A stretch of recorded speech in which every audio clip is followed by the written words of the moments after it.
மன்னா போற்றி, கண்ணார் அமுதக் கடலே போற்றி, காவாய் கனக திரளே போற்றி, கைலை மலையானே போற்றி போற்றி. சிவாய நம சிவாய நம.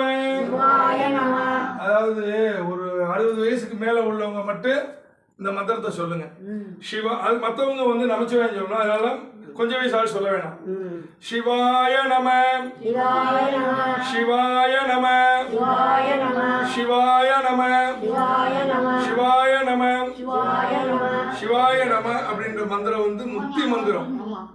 அதாவது நம்மளுக்கு கைகால் சுகத்தோட, கண் கைகால் சுகத்தோட இருக்கிற வரைக்கும் எந்த வித உபாதையும் யாருக்கும் கொடுக்காமல் நம்ம சாப்பிட்றது நமக்கு செரிமானம் ஆகி கண் சுகத்தோட வைகுண்ட ஏகாதசி சொர்க்கவாசல் திறந்து இருக்கும்.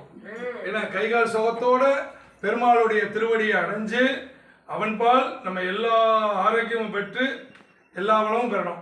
இது வந்து கொஞ்சம் வயசு காலங்களில் நான் சொல்றது வந்து ஒரு 60-70 வயசுக்கு மேலே கடமைகளை முடிச்சுட்டு என் பிள்ளை ஒரு நல்ல நிலைமைக்கு வந்துட்டாங்க, ஏன்னா என் குடும்பம் நல்ல நிலைமைக்கு வந்துருச்சு, இப்போ நான் பூர்ண திருப்தியாக இருக்கேன், அதனால எனக்கு முக்தி நிலையை கொடுன்னு சொல்றது தான் சிவாய நம மந்திரம்.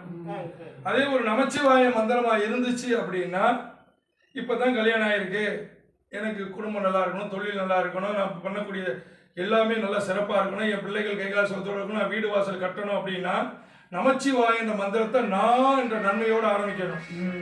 சிவாய நமன்றது வந்து எனக்கு சித்தம் கிடைச்சிருச்சு, என் சித்தனை தெளிவாயிருச்சு, அதனால எனக்கு முக்தியை கொடுன்னு கேட்கறது.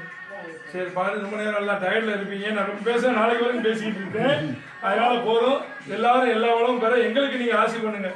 ஓம் நம சிவாய. திருச்சிற்றம்பலம்.